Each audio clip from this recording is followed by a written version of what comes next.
大家好。大家总说我们这里这些草在这里不安全，其实这里不是草，这里是我们撒的一些花。你看这里各种不同不一样的花，它都是不一样的。然后为了避免蛇出现，我们就把这些多余出来的这些给它扯掉，是不是？你看我们的路现在就只有这么一些了，旁边的话就是花，把这些花给全部扯掉。之前我说把这里扯掉，叉叉还有一点舍不得，那是那些花刚长出来没有多大的时候，现在已经这么高了，还是要扯掉。哎呀，为了避免一些不必要的危险，是不是？你会不会觉得很惋惜？这个花这么好看？肯定啊。这花确实还挺好看的，大家看，五颜六色的是吧？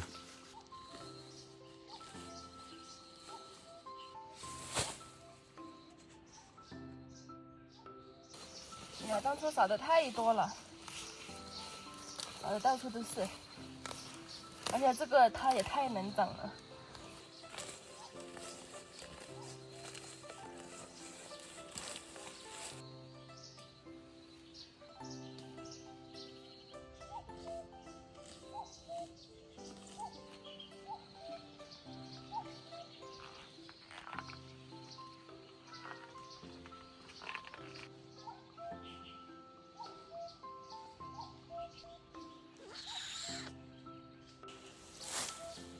大家看，这个它其实是凤仙花，在我们这里就叫指甲花，它是可以防蛇的。因为上次我们撒那个驱蛇的东西，里面它的成分就有凤仙花，所以我们就直接撒种子在这里，它现在都已经开花了。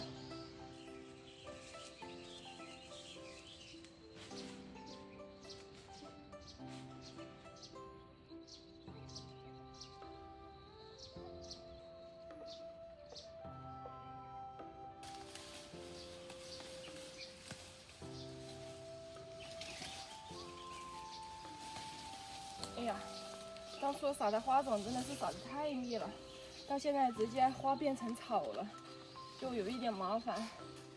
把这些给它全部砍掉，因为杂草和花已经混在一起了，分不清楚了。这里这个草长得实在是太茂密了，你看见没？之前我们在它们下面扦插的那个无花果，因为这些草长得它都不怎么生长，还是那么小。哇，大家看这块地里面，他之前种的这个南瓜已经很长很长很长了，在这个坡上呢，到处牵着走，太离谱了。我们这个月季，它又开始第二次开花了，还有那边的也是。这两种月季它的花期还是挺长的，因为它的第一次已经过去了，然后第二次你看又开始了，没准还有第三次呢。这地里面我们也要给它清理一下，不然这些玉米都，它的养分呢都被这些杂草给抢走了。看这里的这棵就比较矮小，那边的就很大。这个是叉叉种的紫苏，已经长得这么高大了，但是我们现在还不知道这个紫苏是用来怎么吃，所以基本没怎么动。你看这些叶子这么大。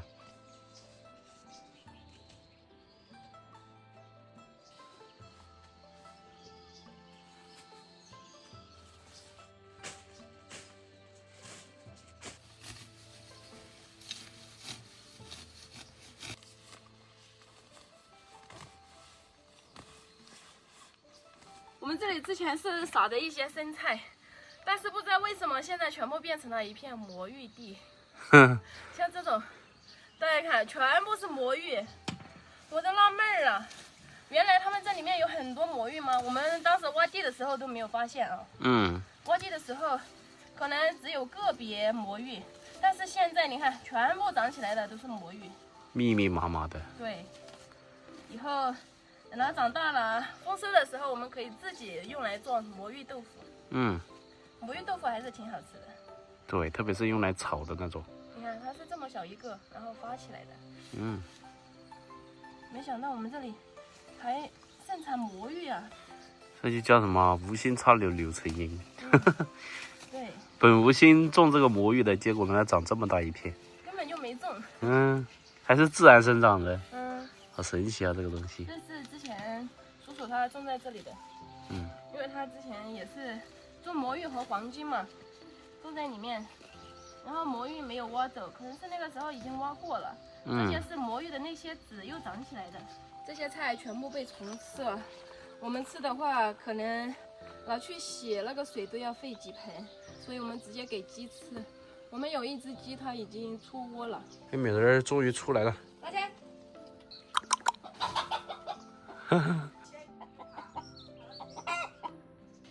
以后再也不种这种野花了，种格桑花。这怎么说呢？我感觉它和那个百日菊相比，还是百日菊比较长久一点，开的比较长久一点，而且对那种暴风雨呀，它的承受力比较好一点。这个主要是它长得太高了，然后它这个根茎又太细小了，下暴雨的时候没有什么支撑力，然后一下暴雨全部都塌了，它不是那种立起来的。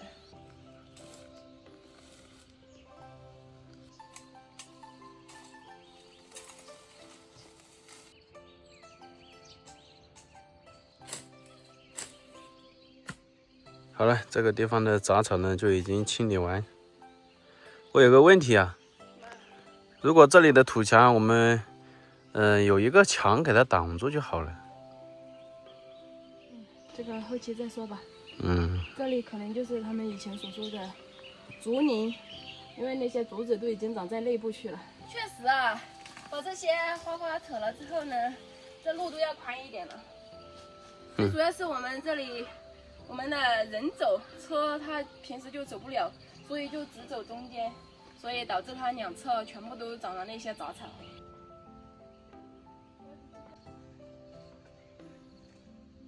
大家看我们的佛手瓜，之前没有给它搭架子的时候，它那么一点点，现在搭架子了，你看，它这些分支长得可快了，一颗要生很多很多颗。对。人家都说了，一颗够全村人吃嘛。嗯，你看它现在长得太旺盛了，下面都还在发那些枝呀。对，看下面，分支也挺多的，这底部。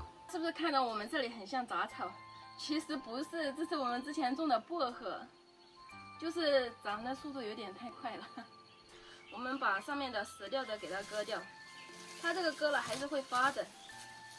把根留好，它就可以继续生长。对，被虫吃了，主要是这个。嗯，也不知道为什么这里的虫非常多。我们那个李子树上面有一些果子都被那个虫子给霍了，老是掉。哎，也不知道现在有什么办法可以制止一下这些虫子。